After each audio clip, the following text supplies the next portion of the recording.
Bienvenue dans le nouveau podcast du Lab Jeune d'Aspiration à Inspiration qui a pour but de retracer la carrière de personnages influents de la supply chain. Et nous accueillons aujourd'hui Vincent Giard, professeur émérite de Paris-Dauphine. On le remercie grandement pour sa présence car c'est le tout premier à avoir accepté notre invitation. Bonjour Vincent. Bonjour. Vous nous permettez de vous appeler Vincent? Tout à fait, sans aucun problème. Parfait.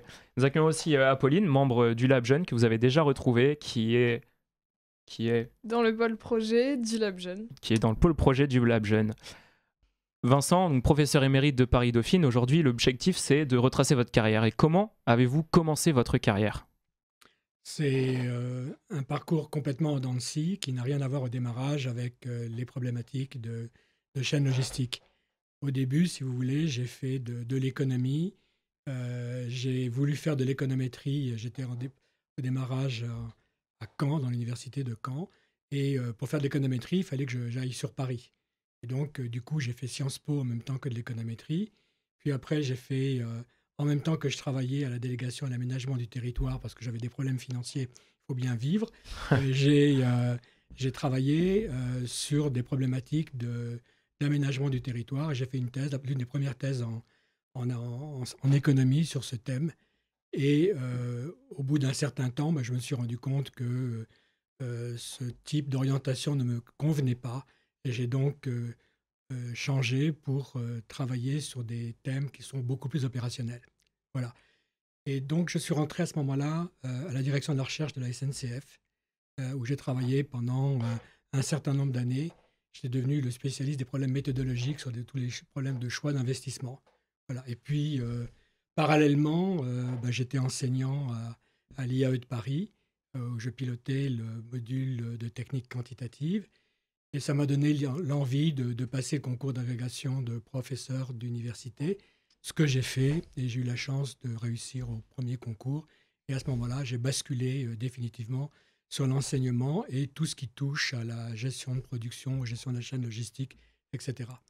Domaine qui était à l'époque totalement ignoré ou presque des gestionnaires et qui, je dois le dire, est un peu mieux rentré dans le cursus des gestionnaires, mais pas tant que ça, parce que la prédominance, c'est quand même tout ce qui touche au marketing, à la finance, aux ressources humaines, etc.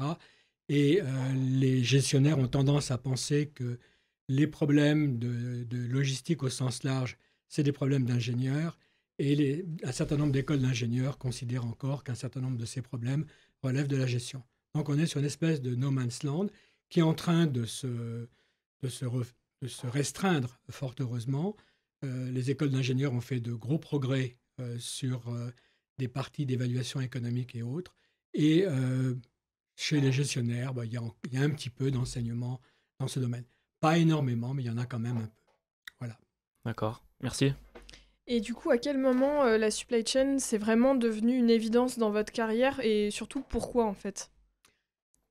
La supply chain n'est pas vraiment devenue une évidence au démarrage, si vous voulez, puisque je travaillais sur des problématiques de production.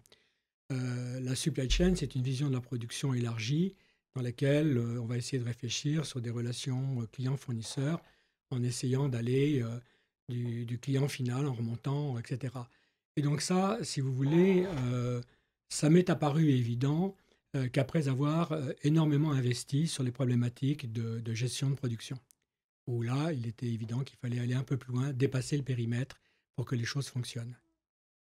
Et ce périmètre de gestion de production et d'apprentissage des différentes approches, problématiques, instrumentation, etc., c'est quelque chose d'absolument incontournable si on veut faire de la chaîne logistique.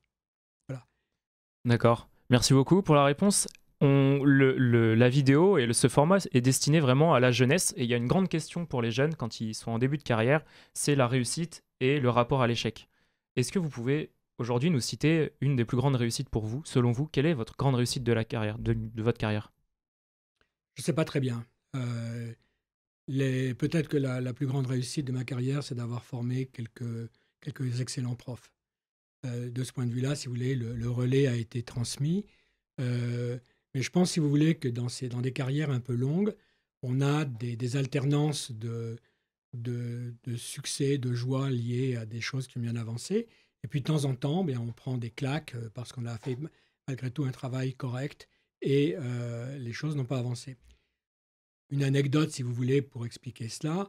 À un moment donné, j'ai pas mal travaillé avec la Poste et on avait fait avec l'un de mes thésards un travail absolument remarquable, je pense, en matière d'innovation de contrôle de gestion sur des problématiques de type centre de tri.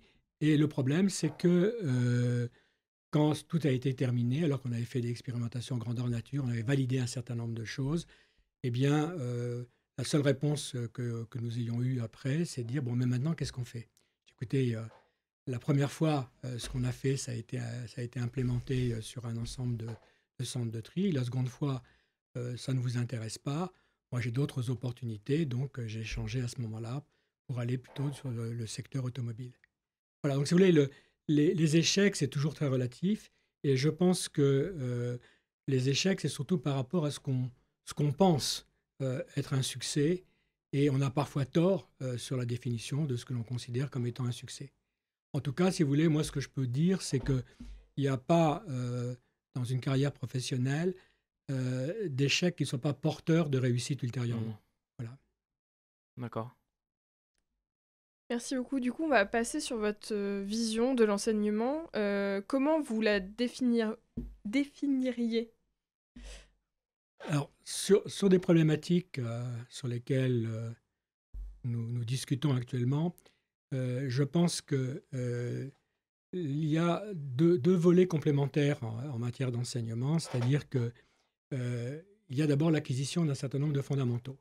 C'est-à-dire qu'en fait, il y a un certain nombre de choses qu'il faut savoir, à la fois sur les grands thèmes et les grandes questions qui se posent en management de la chaîne logistique, mais en même temps, il y a des instrumentations de base à connaître, que ce soit connaissances minimales sur des problématiques de recherche opérationnelle, avec l'usage préférentiel de modeleurs qui permettent de déconnecter, si vous voulez, ce qu'on fait trop souvent actuellement, c'est-à-dire un usage un peu biaisé de la recherche opérationnelle, orienté vers la résolution. Alors qu'il existe des techniques sur lesquelles on cherche à formuler les problèmes de manière générique, de façon à pouvoir avoir une portabilité, une maintenance, etc., qui change absolument tout. Donc ça, les techniques de base de simulation avec des simulateurs qui sont orientés objets, qui permettent là aussi d'avoir une vision beaucoup plus large que celle qu'on a habituellement, c'est des fondamentaux qu'il faut avoir. Mais en même temps, il y a des connaissances de base à avoir sur des techniques de modélisation en matière de gestion de stock, en matière de MRP, en matière de gestion des risques. L'exemple, par exemple, c'est tout le monde devrait être capable de faire des utilisations de tableurs en introduisant des possibilités d'occurrence de variables aléatoires plutôt que de travailler avec des valeurs certaines. C'est des choses que je fais, que j'ai commencé à faire il y a 25 ans dans les enseignements. À l'époque, c'était tout à fait novateur. Maintenant, ça se fait beaucoup plus. Alors, sur les fondamentaux, si vous voulez, il y a un certain nombre de choses à savoir. C'est-à-dire que, et ce qui est compliqué, ce qu'il faut arriver à comprendre, ce qui est compliqué dans ce domaine, c'est pas ce qui est scientifique. Ce qui est scientifique, à partir du moment où c'est formel, je dirais que c'est relativement simple. C'est-à-dire que on peut pas ne pas arriver vers quelque chose. Ce qui est compliqué, c'est une bonne compréhension des conséquences de concepts du type point de découplage, qui permet en fait de séparer dans une chaîne logistique ce qui va être une production pour stock de ce qui va pouvoir être une production à la commande. C'est des notions très simples auxquelles on ne fait pas suffisamment attention. Ça veut dire que vous avez trop souvent l'impression que des entreprises d'une certaine complexité doivent être traitées avec des visions relativement homogènes des instrumentations qu'on va utiliser. Ce qui est une erreur parce qu'il faut savoir se fabriquer le bon mécano pour répondre correctement aux enjeux de l'entreprise. Dans certains cas, vous allez devoir essayer de vous débrouiller pour avoir, dans le cadre de la chaîne logistique, des appros qui se font à la commande parce que vous êtes vraiment sur des logiques de type flux tiré. Et puis à certains moments, quand vous êtes sur des composants qui ne sont pas très onéreux, qui qui sont en approvisionnement lointain, il faut basculer sur de l'approvisionnement pour stock et donc accepter un mélange de visions dans l'organisation de votre chaîne logistique. Très, très, très souvent, ce qu'on constate sur le terrain, c'est des gens qui ne jurent que par une religion sans accepter de voir qu'il y a en fait différentes options qui s'offrent à eux et qui sont en général, si on trouve le bon mécano, infiniment plus pertinentes que ce qu'il peut y avoir. D'accord, merci beaucoup. Vous nous aviez confié aussi en off que souvent vous aviez des cas de recherche concrets pour vos étudiants. Ah oui, tout à fait. Ça, c'est très intéressant. Vous avez raison. C'est un point absolument fondamental. C'est-à-dire que il faut arriver à avoir dans le mix pédagogique dont on a besoin dans ce domaine, il y a l'acquisition d'un certain nombre de fondamentaux auxquels je faisais allusion tout à l'heure. Et il y a en même temps une utilisation intelligente d'études de cas. Si vous voulez, mon expérience de terrain m'a montré que j'ai rencontré beaucoup de gens capables de résoudre des problèmes qui avaient été préalablement définis. La grosse difficulté sur laquelle on est confronté sur le terrain, mais aussi en matière d'enseignement, c'est d'arriver à trouver des gens qui sont capables de définir les problèmes, pas de les résoudre. Donc on est plutôt, si on fait un enseignement intelligent, on doit être plutôt orienté problème design que problème solving. Problème solving, une fois qu'on a compris un certain nombre d'instrumentations, on sait qu'on y arrivera. Le problème design, si votre définition des problèmes n'est pas bonne, eh bien c'est classique, hein, garbage in, garbage out, ça servira strictement à rien. Voilà. Et donc, dans ce contexte, si vous voulez, je me suis toujours efforcé de travailler à partir de cas fabriqués à partir d'exemples réels, et je me suis toujours efforcé à avoir dans les enseignements que je faisais au moins 10% de renouvellement de cas tous les ans. Ah oui, d'accord. C'est un très gros investissement, mais en même temps, ça permet de coller aux besoins, donc des retombées de choses intéressantes vues chez Renault, ben on les fait, je me suis arrangé très rapidement pour pouvoir... l'idée, par exemple, de production synchrone, qui est un concept que l'on peut avoir, c'est bien gentil d'avoir ce concept, mais c'est quand même plus intéressant de pouvoir montrer à travers un cas comment on arrive à l'instancier de manière très, très pertinente. Voilà. Et ça amène du coup, parce qu'on travaille sur des problématiques très concrètes, à aborder un certain nombre de choses qu'en général, on ne regarde pas parce qu'il ne s'agit pas de savoir facilement vérifiable. Je prends un exemple très simple. Quand on travaille sur la production de masse fortement diversifiée, vous avez des composants alternatifs qui sont utilisés pour lesquels on constate une certaine stabilité. Bon, je prends un exemple de câbles sur des voitures, en montage sur une usine en Espagne, 17-18 câbles. Et en fait, quand on regarde les historiques, les pourcentages sont relativement stables. Et du coup, on travaille avec des approches qui sont des approches de généralisation de la loi binomiale, qui sont des lois qu'on appelle des lois multinomiales. D'accord ? En général, on n'apprend pas ça parce qu'en fait, on n'a pas, avec les moyens classiques que l'on a, de créer de crayons, etc., de possibilité de travailler avec.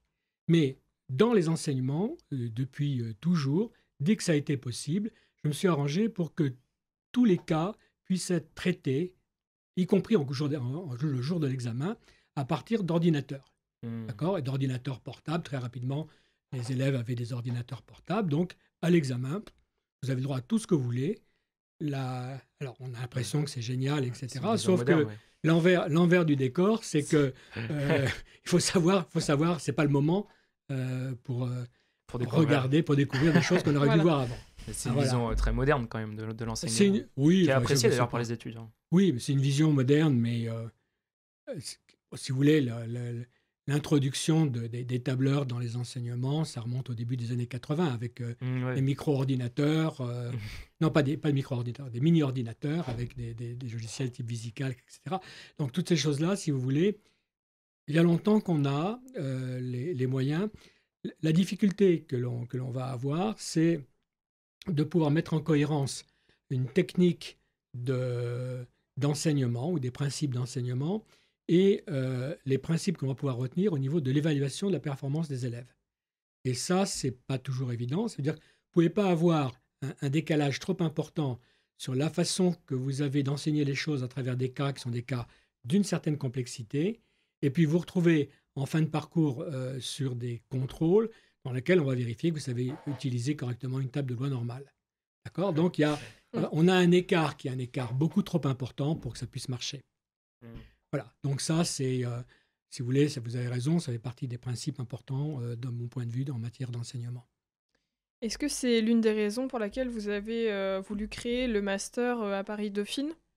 Quand je suis arrivé à Paris-Dauphine, je quittais l'IAE de Paris où j'avais été pendant un certain temps et je me suis rendu compte qu'il y avait un créneau important de possible sur des enseignements un peu plus spécialisés au niveau d'une 5e année, donc d'un master, qui soit de conception un peu innovante, c'est-à-dire que innovant par les techniques pédagogiques utilisées et innovant aussi parce que c'était un master qu'à l'époque, j'avais voulu, mélangeant des gestionnaires avec des ingénieurs et mélangeant des étrangers avec des Français, de façon à avoir un brassage culturel pour que les gens apprennent à travailler ensemble. Et un master qui avait 35-40 élèves maximum. Donc je recrutais il y a un certain nombre d'élèves de grandes écoles parisiennes. Donc on a eu quelques X, des gens de différentes grandes écoles parisiennes. Hein, donc je ne vais pas insister là-dessus. Et puis des étrangers qui venaient d'excellentes écoles, Galatasaray, qui venaient d'Alger, qui venaient de Rabat, etc., sur les établissements qui sont considérés comme étant en pointe dans ce domaine, dans ces pays. Et il y a de très, très, très bons éléments là-dedans. Et voilà. D'ailleurs, vous avez beaucoup enseigné au Maroc. Alors, au Maroc, je dois faire... Quand je suis passé en retraite, j'ai choisi de devenir professeur émérite. C'est-à-dire, en fait, professeur émérite, c'est quelqu'un qui continue de la recherche, qui ne fait pas d'enseignement, qui bénéficie simplement des possibilités offertes par l'université en matière de documentation électronique et de choses comme ça. Et j'ai, à ce moment-là, eu l'occasion, avec des amis de l'École des mines de Paris, de participer au lancement d'une nouvelle école qui se crée au Maroc, qui est en fait une émanation de l'École des mines de Paris, dans une université tout à fait nouvelle et innovante, qui est l'université Mohamed VI, et dans laquelle on m'a demandé de participer au lancement de la recherche en management industriel. Donc, je l'ai fait avec grand plaisir, avec un séjour d'une semaine par mois pendant 7 ans, et avec des élèves alors, qui avaient au démarrage une année propédeutique pour compléter leurs connaissances en matière de techniques de recherche et puis de fondamentaux, avant de se lancer sur une thèse en co-tutelle avec des collègues français que j'avais fait venir. Donc ça, je pense que c'est une vraie réussite. Et on a eu l'occasion, parce qu'en fait, comme c'est une université qui a été financée par l'Office chérifien des phosphates, enfin l'OCP, c'est plus comme ça que ça s'appelle, mais c'est la première entreprise marocaine. Et on a eu au démarrage un certain nombre de possibilités de terrain qui nous ont permis d'avancer de manière forte sur certains points. Et c'est là où, du reste, on se rend compte, si vous voulez, que des choses de base qui sont enseignées en matière de recherche opérationnelle, il y a une espèce de décalage entre l'enseignement qu'on reçoit et l'usage que l'on peut faire des principes qu'on a acquis. Donc, je prends un exemple très simple. Les premiers travaux de recherche opérationnelle un peu modernes ont été élaborés par Danzig au lendemain de la Deuxième Guerre mondiale sur des problèmes de mélange, de blending. D'accord? Et en fait, la problématique du blending, c'est quelque chose qui a été traité, retraité, etc. pendant des années. Et on s'est retrouvé dans un contexte où, en analysant un petit peu ce qui se passait, on s'est rendu compte que les opérationnels, qui étaient pourtant sortis d'excellentes écoles, qui avaient un très bon niveau, etc., ils avaient fini par privilégier l'existence de quelques recettes de mélange entre des minerais de caractéristiques différentes pour obtenir une qualité qui était à mettre sur le marché. Alors qu'en réalité, en fonction des disponibilités, on peut traiter le problème du blending dynamiquement pour pouvoir gérer à la fois de manière plus efficace et en même temps plus efficiente. Voilà. Et donc ça, si vous voulez, c'est là aussi, si vous voulez, bon, on reviendra peut-être dessus sur les problématiques de recherche, c'est le passage entre les connaissances qu'on a acquises et l'application de ces connaissances. Très souvent, il y a des compartiments.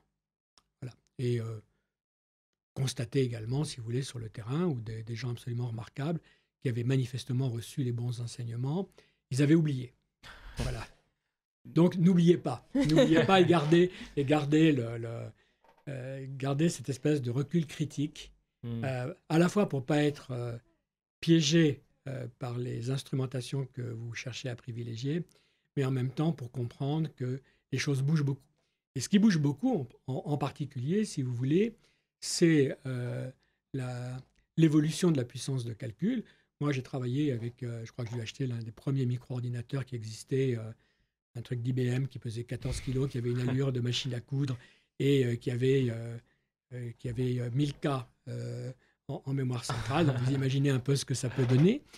Donc, j'ai vu, donc tous ces trucs-là, c'était acheté avec mes contrats de recherche. Donc, j'ai vu, si vous voulez, l'évolution extraordinaire des technologies, à la fois de calcul, mais en même temps de stockage, et des choses que je faisais pour le compte de la SNCF à un moment donné, qui passait une nuit sur les plus gros ordinateurs qui existaient à l'époque, dans les années 75-76. La même chose se fait aujourd'hui en 2 minutes avec l'ordinateur que vous avez. D'accord ? Ouais. Donc tout ça, ça bouge. Alors, si je le dis, c'est parce que c'est quelque chose qu'il faut avoir en tête. Ça veut dire que pour l'instant, il y a un recul permanent des capacités de calcul et c'est loin d'être terminé. Avec les ordinateurs quantiques que vous verrez de manière opérationnelle d'ici une vingtaine d'années, il y a toute une série de choses auxquelles on n'ose pas s'attaquer parce qu'on pense qu'il n'y a pas de méthode de calcul, de résolution de calcul qui sont possibles. En fait, c'est tout à fait possible et peut-être pas maintenant, mais il faut donc se préparer.